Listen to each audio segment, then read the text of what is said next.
ఏమిటి గొడవ? గొడవ ఏం కాదు సార్, ఈ రోజు మా ఎమ్మెల్యే గారు తమ్ముడు గారు జైలు నుంచి విడుదలవుతున్నారు. ఆయన ఊరేగింపు కోసం మేమంతా పెడుతున్నాం. ఏమిటి, జైలు నుంచి వచ్చేవాడికి గొడ్డలతోనూ చైన్తో మాత్రమే స్వాగతం పలకాలా? 5 నిమిషాలు టైం ఇస్తున్నాను.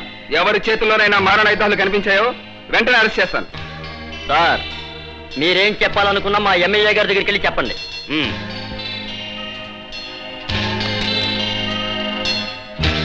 16 బైకులు ముందండి పైలట్స్ గా, ఆ తర్వాత 2 జీపులు వెనకాల, ఆ తర్వాత ఏం బాబు, తమరేనా కొత్తగా వచ్చిన ఇన్స్పెక్టర్ క్రాంతి కుమార్ గారు? అవును. ఏంటోనయ్యా, ఈ ప్రజలకి విపరీతమైన అభిమానం నా మీద, అందుకే ఈ కాళ్ళకు దండం పెట్టుకుంటూ ఉంటారు. నువ్వు పోలీస్ డిపార్ట్మెంట్ వాడి కదా, నీ ఇష్టం వచ్చినట్టు పెట్టుకోవచ్చు దండం. చూడలే, నీకు నచ్చకపోతే వద్దు. ఎంతకీ మా వాళ్ళతో ఏంటి గొడవ? ఒక్క నిమిషం ఉండు.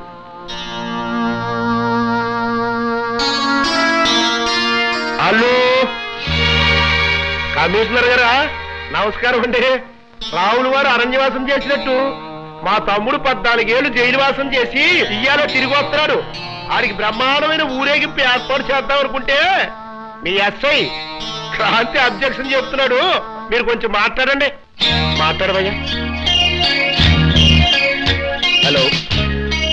Yes sir. Yes sir. అలాగే సార్. Okay sir.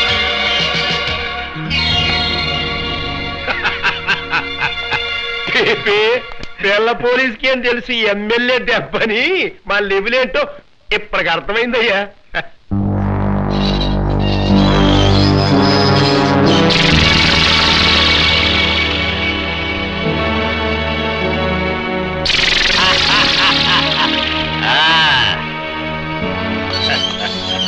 తమ్మయ్యా, రే తమ్మయ్యా, నువ్వు ఇంటికాడికి వెళ్ళేంత వరకు బ్రహ్మాండమైన ఊరేగింపు ఏర్పాటు చేశా. చూసిన నాయాళ్ళందరూ కుళ్ళు పుట్టి సావాలనుకో. అంత నీ దయ. పద.